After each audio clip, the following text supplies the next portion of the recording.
Hello everyone, welcome to the Spotlight. We are back and I wasn't going to do a video after the Newcastle game. Like I said, I was going to combine this and the Brighton one, but I think there's a lot to talk about in this game because we've won a game at last, which is a miracle. Say what you like about it. We were better last night for sure. I want to put some reality on this. I don't want to be a negative because we were definitely better. Ahmad, I think, by a mile, is our best winger. The guy has to start in the next game and he has to start in the final. Willie is another matter when we're probably going to have Anthony and Rashford and everyone back fully fit. To me, Ahmad is easily our best winger. He can score goals, he's creative, his technical ability is great. He can hold possession when he needs to. His work rate is there. He can slow and speed the game up. He's completely different to every other winger we've got. And he makes a huge, huge difference to that team. Everybody's raving about Bruno and Amrabat last night. Let's give Ahmad the props that he deserves over these last couple of games. Bruno had a decent game. He did for once. And I think he's playing further up the pitch in that false nine position. Wherever he's playing, he's way better up there. He's so much better as that false nine or whatever he was doing than he is in a midfield three.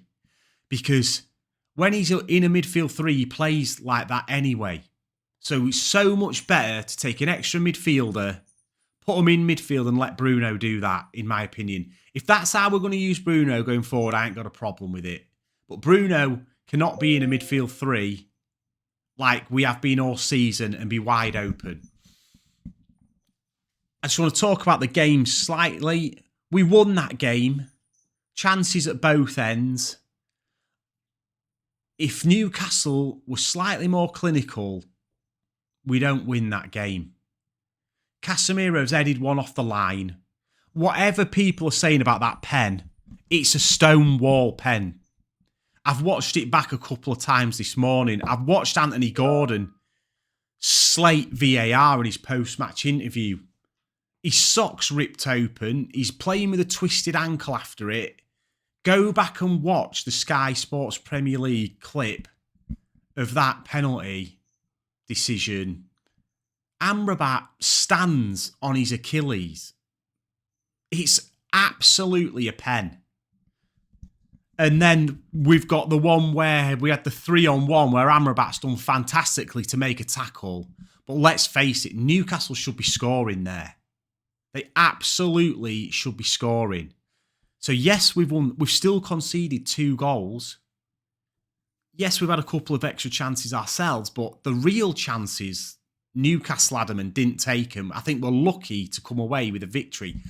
And yes, we've played much better, but I want to get it quickly into that. Finally, 35 games into the season, Ten Hag's decided we need to shore that midfield up. Everyone's raving about Amrabat and how good he was being today and last week and against Liverpool.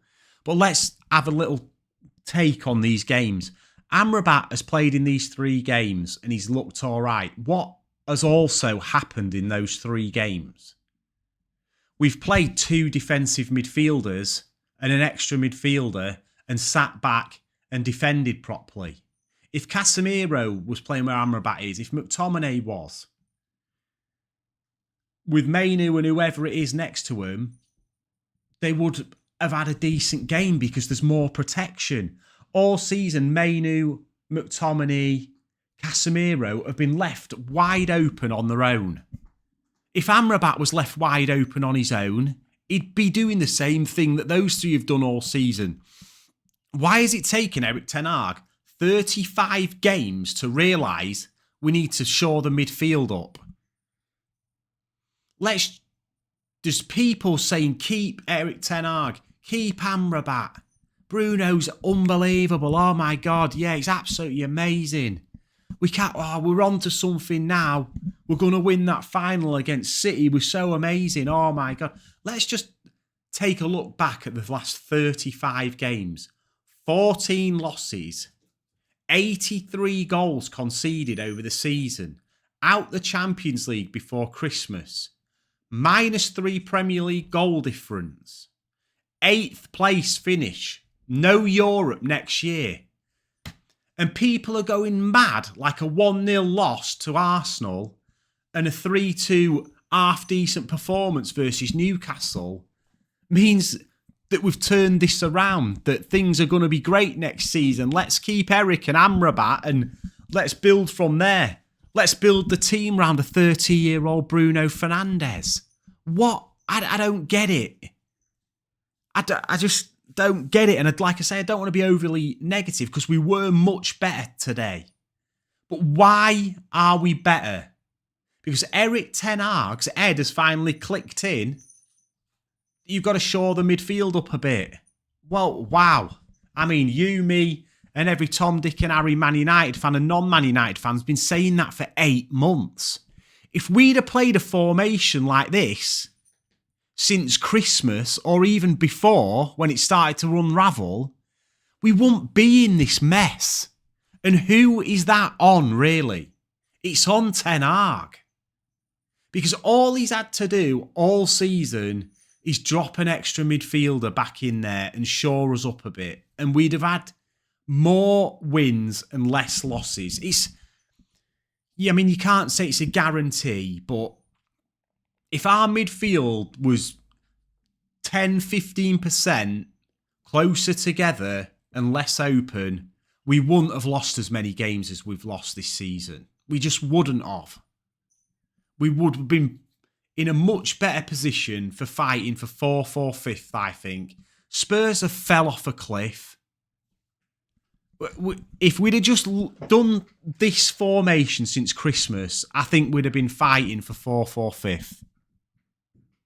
And that is on Ten Hag and his coaches for not realising this earlier. But the game overall, it was good to watch. It was end to end. It's 2 teams where we are scrapping with each other. And I mean, like I say, they should have had a penalty. And I want to call out Anthony Gordon because if we'd have bought Anthony Gordon to replace Rashford, the fan base would have had a meltdown. But how many people now would take Gordon for Rashford? I said when Newcastle bought Gordon, I'd have taken Gordon. People were going mad that they paid 40 million quid for Gordon. It's absolute bargain. He is absolutely what we need. I said it months and months ago. He's got quality. He's got absolute tenacity and work rate. He speaks well in his interviews. He's absolutely 100% the type of player Man United needs, someone like Anthony Gordon. He is top quality. I personally, and this might be a controversial take, would be starting him for England on the left. I'd start him. I would play Palmer in the middle and probably Foden or Saka on the right with Kane up front with Bellingham and Rice just in behind him. It won't happen. Southgate probably won't even take him, but the guy is insane. The way how he has got and improved since he has been to Newcastle is unbelievable. So yeah, I just wanted to put some reality on the situation. I mean, we're all happy United have won, but people are getting way too carried away with this. It's a simple formational change we should have made 6 months ago. And people are raving like we're back, like things have changed, we should not be keeping Amrabat. I hate to say it, but what has he done all season? He's played 2 games and everyone thinks he's frigging prime Casemiro. What are we as a fan base? Bruno Fernandes has had an alright game yesterday. Everyone's moaning that we missed him the 2 games before because we didn't score any goals. But everybody forgets the 35 games before where we still lost 12 games with him playing. We still don't create anything. People say, we didn't create anything without Bruno. We didn't create anything without him. But cast your mind back for the last 30 games where he's played and we've still got a -3 goal difference. It doesn't matter if Bruno plays or not. We don't score goals. And just finally to wrap up, it's good to see Højlund come on and shush the crowd and the so-called Manchester Evening News guy who said people don't want to pass to him, he's not good enough and all that lot. I've been critical of Højlund and I think rightly so. Not all his fault, obviously, but it was a good striker's goal yesterday. Got given to him, knocked it out wide, fired his right foot shot in. It was nice to see him get a goal and shush the media up like that. I'm not going to lie. I'm not going to go into Hoyland today. Let him have a bit of praise for scoring a goal. Kid probably needed a rest. Got a pass, banged one in himself. So, yeah, that's my take on the Newcastle game. I'm happy with one. Good result. Much better performance. But we just need to stay grounded and remember about the season as a whole and not the last 2 or 3 games. It smacks to me like Ten Hag has gone, bloody hell, I can't lose these last 3 games. I'd better do something to shore us up. And he's done it to try and get everybody to forget what's happened for the last 30 games before it if we have a couple of decent results at the end of the season. And everybody's going, oh, we're getting a few players back and Ten Hag's changed the formation at last and we haven't lost for the last 3 games or the last 2 games. The problem is with the fan base, everybody's like so reactionary. Like we win a game, everybody thinks it's the best thing ever. If we go get battered against Brighton, everyone will be back to what we were for the last 30 games of the season. So let's just rein ourselves in a little bit and think about the season as a whole and not what's happened in the last 1 or 2 games. Tell me what you think, whether I'm right or wrong in the comments section below. Hit me up and I will see you on the next one. Peace.